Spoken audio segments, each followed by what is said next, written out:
This is day 61 of the Daily Bread Bible Study series, still in the book of Deuteronomy, this time for chapters 28 through 29. There are blessings for obedience and warnings for disobedience in chapter 28. The blessings include being blessed in the city and in the field, blessing the fruit of your womb, the ground, and the livestock. Blessed are your basket and your kneading bowl.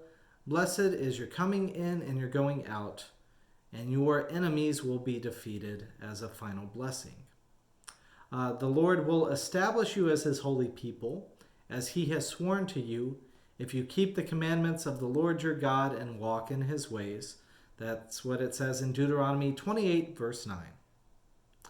In Deuteronomy verse 15 of chapter 28, but if you will not obey, the consequences include the reversal of most of those.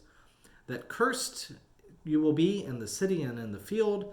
Cursed will be the fruit of your womb, the ground, and livestock. Cursed will be your basket and your kneading bowl.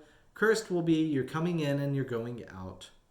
You will suffer disaster, panic, frustration, and perish quickly, and you will be defeated by your enemies. Then it continues on with more curses in verse 27 of chapter 28. The Lord will afflict you with the boils of Egypt. It's a reminder that they did not suffer those plagues during their time in Egypt. You shall be continually abused and robbed. You shall build a house but not live in it.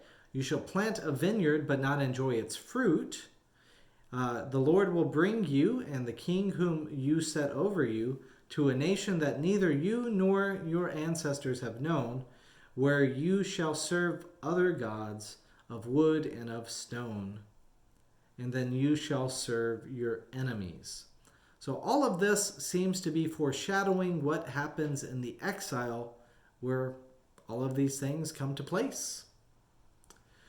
In verses 47 through 45, there's more details about enemies rolling over you.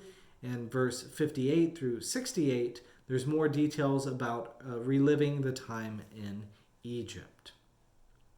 Deuteronomy chapter 29 continues on that Moses renews the covenant of the people, and Moses calls the Israelites together and recounts again the Exodus story up to this point.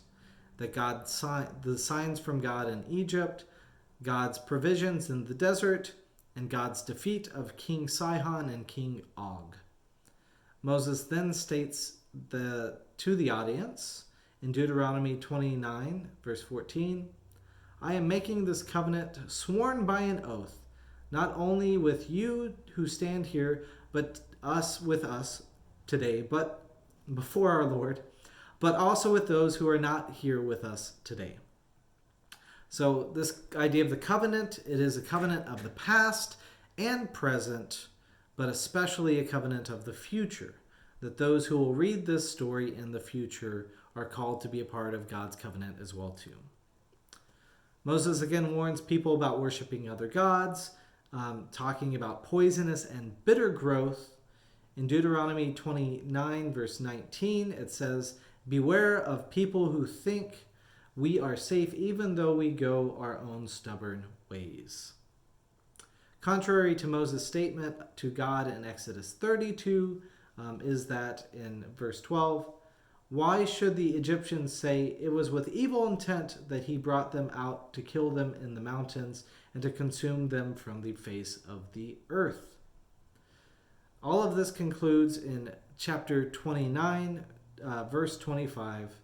They will conclude, it is because they abandoned the covenant of the Lord, the God of their ancestors. So it's not going to be that God, allows for them to be mocked. But if they do abandon the covenant, they will hear the words that it is their own actions and not God leaving them behind. So that's the point of the end of Deuteronomy chapter 29.